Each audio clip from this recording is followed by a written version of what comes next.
Chapter 3. As I tugged my stuff out of the car, I heard the distinctive popping growl of a vehicle driving down the gravel road toward the house. I turned, and there was Grandpa Howard, sitting astride a massive motorcycle. He pulled off his helmet, and we stared at each other for an awkward few moments. It's not every day you see your 70-year-old grandfather riding a motorcycle.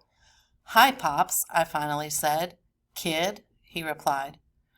"That your usual ride?" I asked, grunting as I heaved the suitcase halfway out of the trunk. "Yup." "Is it scary, riding without a roof or a seatbelt or anything?" He didn't reply, just towed down the little kickstand to park his cycle at the end of the unpaved driveway. "Is it called a kickstand when it's on a motorcycle, or is that just bikes?" He chuckled. "How many questions are going to spill out of that mouth of yours?" "Sorry," I muttered. I gave my suitcase one hard, final tug, and it spilled out of the trunk and onto my foot. The corner landed squarely on my little toe, sending a blast of pain up the outside of my foot. Shoving the suitcase aside, I hopped on the other foot, hooting and whooping with pain. "Ow, ow, ow, ow, ow!" It was shocking how much you could feel in a single little toe. Tears sprang to my eyes, and I glanced at Grandpa to see if he'd noticed. Before they could roll down my cheeks, I blinked them away, remembering how much Amelia must hurt, with burns covering half her body. It must feel like this, times a million. At least the doctors were keeping her pumped full of sedatives and medicine to stop her from hurting too much.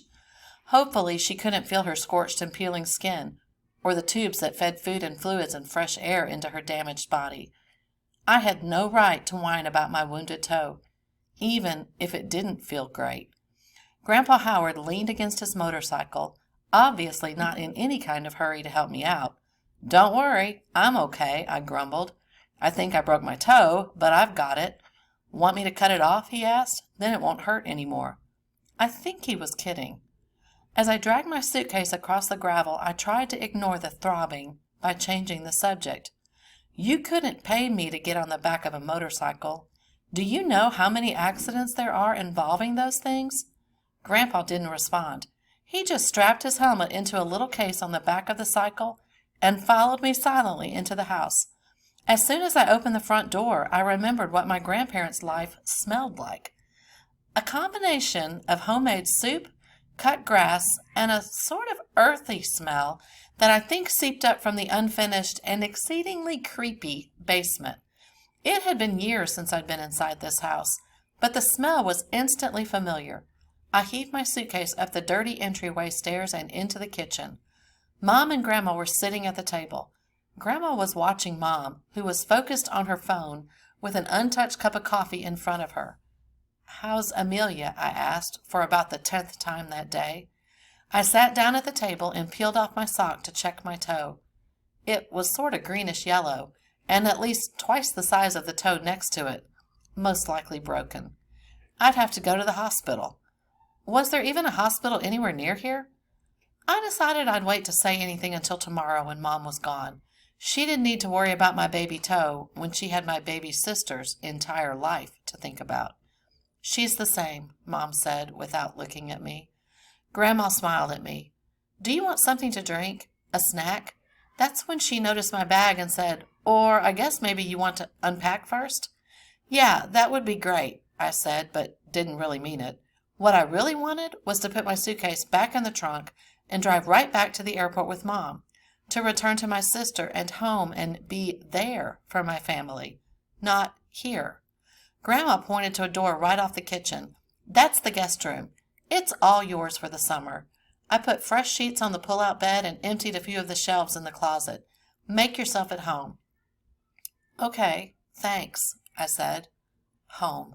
This wasn't home. It would never be home, but I had to pretend it was, at least until my family was willing to let me come back. I'd tried to tell my parents that I had to stay in Chicago, that Amelia would need me while she was healing, even if she was totally knocked out so her body had freedom to focus on keeping her system alive. She would know if I was there or not.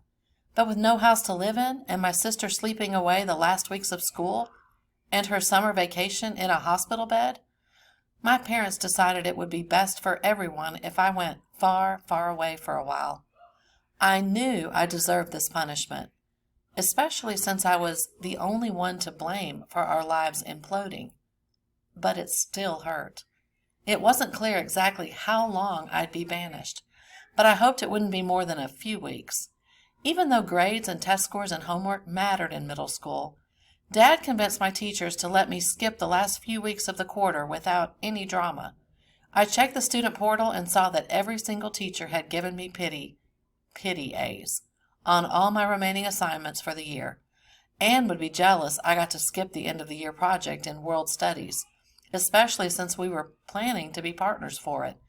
That is, she'd be jealous until she remembered the reason why I got a free pass. As I limped toward the guest bedroom, my mom called out, "Hey, Maya." I turned.